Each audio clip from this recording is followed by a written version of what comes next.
मी मस्त मूडमध्ये आले होते. माझ्या योनीचे छिद्र आता चांगलेच उमलले होते. रमेशचा कडक गरम बुल्ला चांगलेच माझे छिद्र झवत होता. रमेश माझ्या अंगावर झोपून बूब्स पिऊ लागला. मी त्याला दूध पाजू लागली. तसे रमेश आळीपाळीने बूब्स चोखत मध्ये माझे ओठवर किस करत होता. आमच्या झवण्याने गाडी गदागदा हलत होती. माझे बाळ झोपी गेले होते. रमेशने 8 मिनिट योनी झवल्यावर माझा वरून उठला. त्याचा बुल्ला चिकट झाला होता. माझी योनी पण फुलून आली होती. मग रमेशने मला सीटवर कुत्री बनवले आणि मागून माझ्या सुजलेल्या गुबगुबीत योनीत बुल्ला घुसवला. माझी वेणी ओढून सटासट धावायला सुरुवात केली.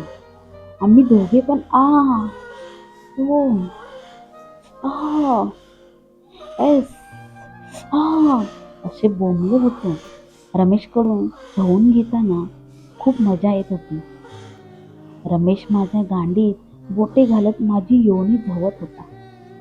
अचानक माझा बांध सुटला आणि रमेशच्या बुल्ल्यावर गळून गेली.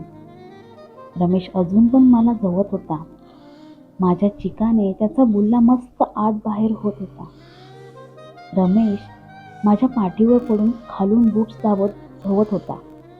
रमेशचे ते शरीर गरम झाले होते, त्यामुळे मी परत उत्तेजित झाले. शेवटी रमेशने स्पीड वाढवत आ सायली आलो मी तुझ्या योनीत ओ आ करत झडझडून चीक ओतला आणि माझ्यावर ग्लानी येऊन पडला. शेवटी मी सरळ झोपले आणि रमेश माझ्यावर आला आणि मला बिलगत बोलला, सॉरी सायली वहिनी.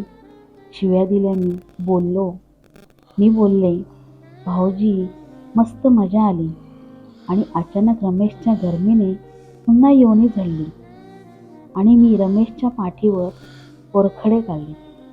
मग रमेश भाऊजींनी योनी चाटून स्वच्छ केली. मी आता गाडीतच कशीबशी साडी घातली. रमेश भाऊजींनी पाणी दिले. मी तोंड आणि हात धुतले, केस सरळ केले. त्यांनी पण कपडे घातले.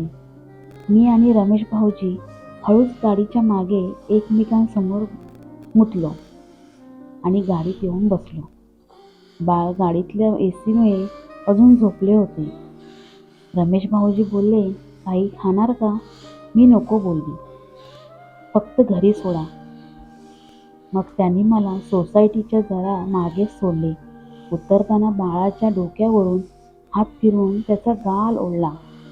तसे मी त्यांची लिप किस घेऊन बाय करून निघून गेले.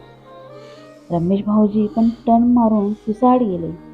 आता मी आणि रमेश भाऊजी आठवड्यातून 1 ते 2 वेळा झवाझवी करायचो, कधी गाडीत तर कधी लॉजवर. विशेष म्हणजे रमेश भाऊजी माझी गाण पण आता मारू लागले. माझी आणि रमेश भाऊजींची पहिली झवाझवी फक्त 25 मिनिटात इतक्या वेगात झाली होती. कशी वाटली माझी स्टोरी मला नक्की कळवा. मस्त हलवा आणि लाईफ एन्जॉय करा. आणि हो, चॅनलला सबस्क्राईब करायला विसरू नका. भेटूया पुढच्या भागात.